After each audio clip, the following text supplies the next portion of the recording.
1984년 4월, 산모는 출산 중 과다출혈로 정신을 잃었다. 핏빛 비명과 혼란 속에서 그녀는 아이의 울음소리를 들었다고 생각했다. 그러나 그것은 환청이었을까? 눈을 떴을 때 그녀는 병원 침대에 누워 있었다. 몸이 움직이지 않았다. 하반신이 감각이 없었다. 남편이 병실 문을 열고 들어왔다. 그의 얼굴은 차갑고 무표정했다. 아이는 죽었어. 그 한마디가 전부였다. 산모는 비명을 질렀다. 아니, 질렀다고 생각했다. 하지만 목소리는 나오지 않았다. 입만 벌린 채 그녀는 침대에 누워 있었다. 당신이 허약해서 그래. 제대로 아이를 지키지도 못하고. 남편의 목소리는 차가웠다. 시어머니도 병실로 들어왔다. 그녀는 산모를 내려다보며 혀를 찼다. 쯧쯧. 이제 뭐 하나 제대로 할 수 있는 게 없네. 다리도 못 쓰고 아이도 못 낳고. 산모는 고개를 돌렸다. 눈물이 흘러내렸다. 요양병원. 산모는 그곳으로 옮겨졌다. 남편과 시어머니는 한 달에 한 번 정도 얼굴을 비쳤다. 그것도 장애인 연금 통장을 챙기러 올 때뿐이었다. 이거 생활비로 쓸 거니까. 남편은 통장을 집어들며 말했다. 산모는 아무 말도 하지 않았다. 할 수 있는 게 없었다. 5년이 지났다. 어느 날 남편이 여자를 데리고 왔다. 젊고 건강해 보이는 여자였다. 이제부터 이 사람이 우리 집에 들어올 거야. 당신은 애를 못 낳으니까 어쩔 수 없잖아. 남편은 태연하게 말했다. 산모는 휠체어에 앉은 채 그 여자를 바라봤다. 여자는 산모를 보지 않았다. 그저 남편의 팔을 잡고 있을 뿐이었다. 시어머니가 덧붙였다. 내다 버리지 않은 것만 해도 고맙게 여겨. 네가 무슨 쓸모가 있다고. 산모는 입술을 깨물었다. 피가 났다. 하지만 아무도 신경 쓰지 않았다. 세월은 흘렀다. 남편과 새 여자는 아들을 낳았다. 시어머니는 손주를 귀여워했다. 산모는 요양병원 구석에서 그들의 소식을 간접적으로 들었다. 남편은 가끔 찾아왔다. 장애인 연금을 챙기러. 그리고 산모에게 말했다. 아직도 살아있네. 즐기긴. 산모는 대답하지 않았다. 그녀는 이미 말을 잃었다. 아니, 말할 이유를 잃었다. 40년이 흘렀다. 산모는 이제 60대 중반이었다. 머리는 새하얗게 새었고 몸은 더욱 쇠약해졌다. 휠체어에 앉아 요양병원 정원을 바라보는 것이 그녀의 유일한 일과였다. 2024년 봄. 따스한 바람이 불었다. 벚꽃이 흩날렸다. 산모는 휠체어에 앉아 그 꽃잎을 바라봤다. 그때 누군가 다가왔다. 산모는 고개를 들었다. 한 여자가 서 있었다. 세련된 정장 차림에 고급스러운 가방을 들고 있었다. 나이는 40대 초반쯤으로 보였다. 여자는 산모를 내려다보았다. 그리고 천천히 입을 열었다. 어머니. 산모의 눈이 커졌다. 여자는 산모 앞에 무릎을 꿇고 앉았다. 손을 내밀었다. 산모는 떨리는 손으로 그 손을 잡았다. 저예요. 서연이에요. 산모는 입술을 떨었다. 목소리가 나오지 않았다. 40년 동안 말을 하지 않았다. 목소리는 이미 사라진 지 오래였다. 서연은 계속 말했다. 40년 전 제가 태어났을 때 저는 죽지 않았어요. 아버지와 할머니가 저를 고아원에 버렸어요. 산모의 눈에서 눈물이 흘러내렸다. 저는 평생 어머니를 원망했어요. 저를 버렸다고. 사랑하지 않았다고. 서연의 목소리가 떨렸다. 하지만 진실을 알았어요. 어머니는 저를 버린 게 아니었어요. 속은 거였어요. 서연은 가방에서 서류 뭉치를 꺼냈다. 고아원 기록, 출생신고서, 그리고 병원 기록. 제가 조사했어요. 모든 걸. 어머니가 의식을 잃었을 때 아버지가 저를 고아원으로 보냈어요. 딸이라서, 아들이 아니라서. 산모는 고개를 떨었다. 목이 메었다. 울음소리는 나오지 않았지만 눈물은 끝없이 흘러내렸다.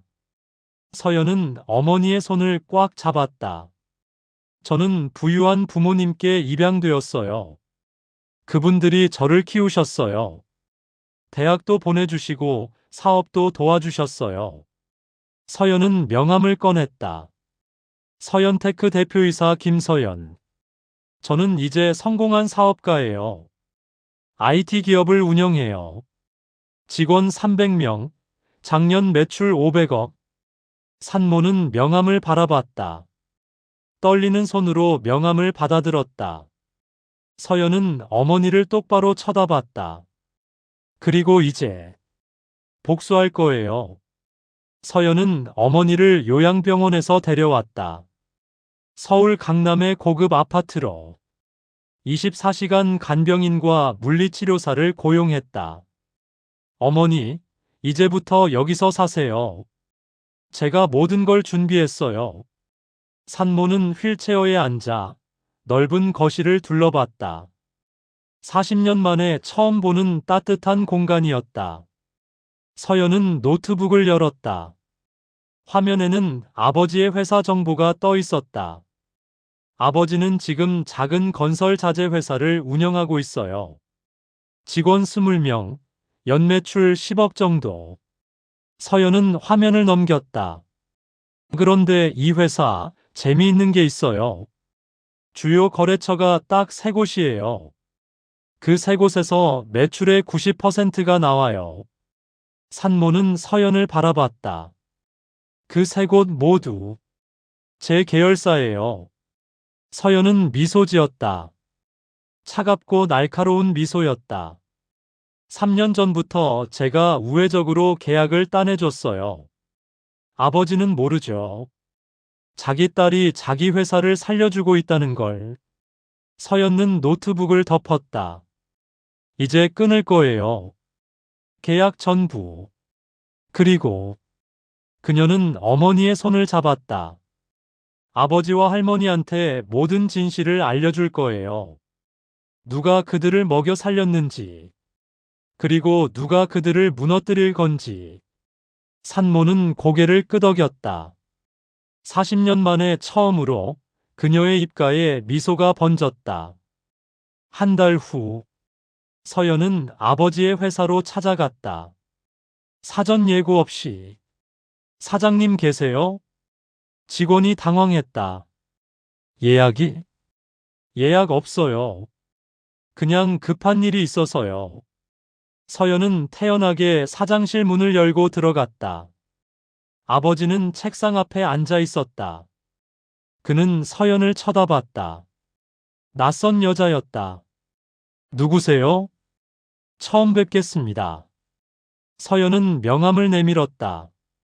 아버지는 명함을 받아들었다. 그리고 얼굴이 굳어졌다. 서연테크 대표이사 김서연. 서연테크. 설마. 네. 맞아요.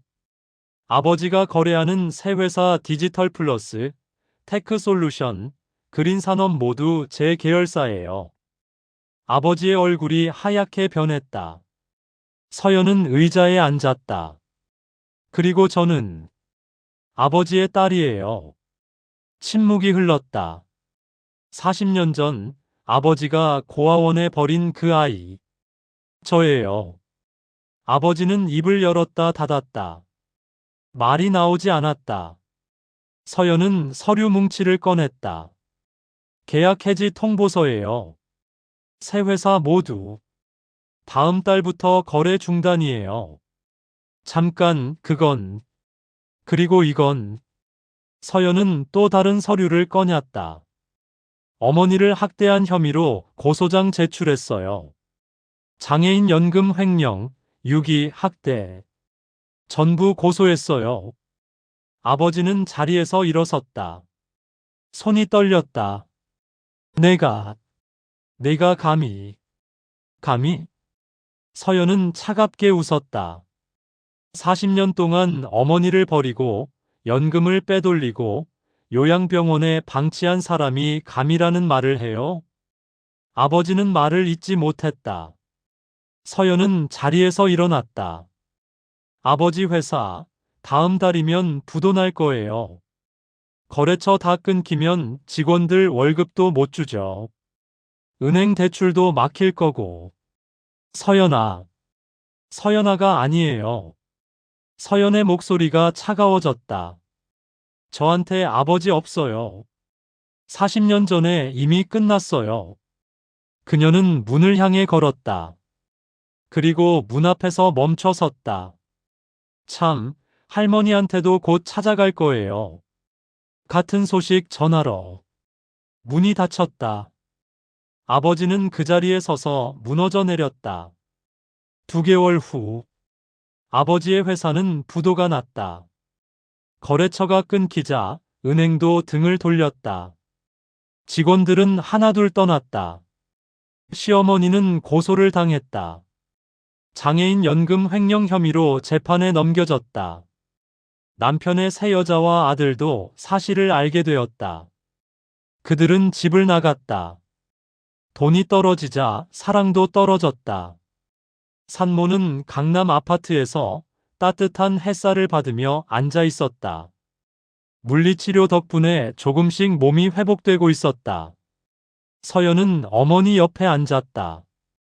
어머니, 속이 시원하세요? 산모는 고개를 끄덕였다. 그리고 천천히, 아주 천천히 입을 열었다. 고마워.